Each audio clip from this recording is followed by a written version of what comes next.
সবচেয়ে গুরুত্বপূর্ণ একটা বিষয় হলো এই আইনটাতে একটা ধারা যোগ করা হয়েছে। সেখানে বলা হয়েছে যে আমাদের বিরুদ্ধে কোনো ব্যবস্থা নিলে আমরা আইনের আশ্রয় নিতে পারবো না। এটা কি পৃথিবীর কোনো দেশে আছে যে আমরা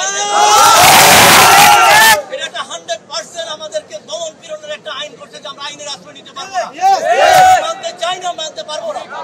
এবং এই আইন করার সময় আপনি যে কথাটা জিজ্ঞাসা করছিলেন অত্যন্ত রেসপেক্টের সাথে আমি বলছি, আমরা সচিবালয়ে একজন লোক আমরা জানি না যে আমরা যারা স্টেক হোল্ডার, আমরা যারা এর সাথে সংশ্লিষ্ট, আমরা যারা ক্ষতিগ্রস্ত হচ্ছে, আমাদের সাথে কোনো আলাপ আলোচনা করে তারা এই সিদ্ধান্ত নেয় নাই।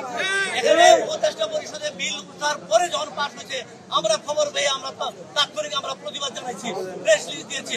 এবং আপনাদের মাধ্যমে আমরা জানতে চাই, সরকারকে এই আলটিমেটাম দিতে চাই, আমরা যারা স্টেক হোল্ডার আমাদের সাথে কথা না বলে এই ফাইল যেন আইন মন্ত্রণালয়ে না যায়। যদি যায় তাহলে আমরা আইন মন্ত্রণালয়ে তালাচাবি দিয়ে আমরা বন্ধ করব। এবং এর মধ্যে দেখেন আপনারা জানতে চেয়েছেন, এখানে আছে যে আমরা যদি মন থেকে বাথরুমেও যাই, এটাও তারা আমাদেরকে অন্য আইনে ফেলাইয়া আমাদেরকে শাস্তি নিতে পারবে। আপনারা বলছেন 20 দিন না, এখানে বলা আছে 8 দিনের নোটিশে তারা চাকরি খাবে। এবং এমনও কথা বলা আছে নোটিশ ছাড়াও তারা চাকরি খাবে। অত্যন্ত গর্হিত এই দেশ সৃষ্টি হওয়ার পরে এই আমরা যে ফ্যাসিস্ট বলি, এই দেশ সৃষ্টি হওয়ার পরে এই ধরনের কালো আইন আর কেউ করে নাই। এটা তাদের করার কথা না, তারা এরা পলিসি মেকার করার কথা না। তারা কেন এইটা দিচ্ছে? এই মানে নিজেদের স্বার্থ হাসিল করার জন্য, তাদের সিট পাকাপোক্ত করার জন্য, তারা আমাদেরকে দমন পীড়ন করে তাদের সিট বহাল রাখার জন্য এই আইন করছে। এটা আমার ধারণা যে প্রধান উপদেষ্টা না বুঝে তাকে মিসগাইড করে এই আইনটা তার স্বাক্ষর করানো হয়েছে। ভাইদের কাছে আমাদের পক্ষ থেকে বিনীত অনুরোধ যে এই আইন নিয়ে আমাদের প্রধান উপদেষ্টা এবং উপদেষ্টা পরিষদ যেন পুনর্বিবেচনা করে। কারণ যে আমলারা এটা করছে তারা কিন্তু আমাদের সাথে কোনো আলোচনা করে নাই। তারা এর অনেক সময় দেখেন, আপনারা দেখেছেন বৃহস্পতিবারে মাত্র 1 ঘন্টা মিটিং করতো, আর বাদ বাকি মিটিং হয়ে ঢুকলে স্যাররা হয়তো এই জিনিসটা দেখার সুযোগ পায় না।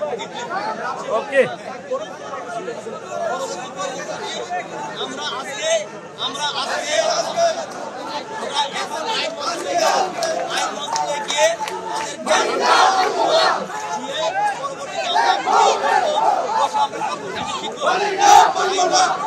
সচিবকে আমরা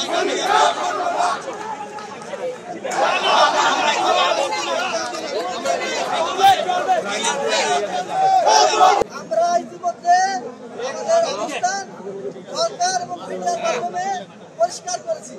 এই আইন দ্বারা মানুষ স্বাভাবিক ন্যায় বিচার পাবে না।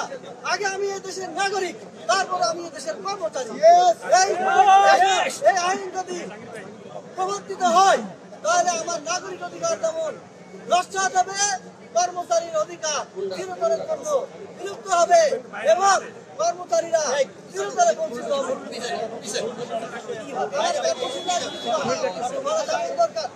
এই আইন যদি পাশ হয়, এই আইন যদি গৃহীত হয়, তাহলে অনেক নিরীহ কর্মচারী, মহিলা কর্মচারী দুষ্ট অফিসের দ্বারা চাকরির ভয়ে নিগৃহীত হবে। কিন্তু তাদের মুখের কথা, এই আইন যদি প্রবর্তিত হয়, অনেক দুষ্ট কর্মকর্তা তাদের অন্যায় এবং ষড়যন্ত্রমূলক প্রকল্প বাস্তবায়ন করে রাষ্ট্রের হাজার হাজার লক্ষ লক্ষ কোটি টাকা লুট করে নিয়ে চলে যাবে।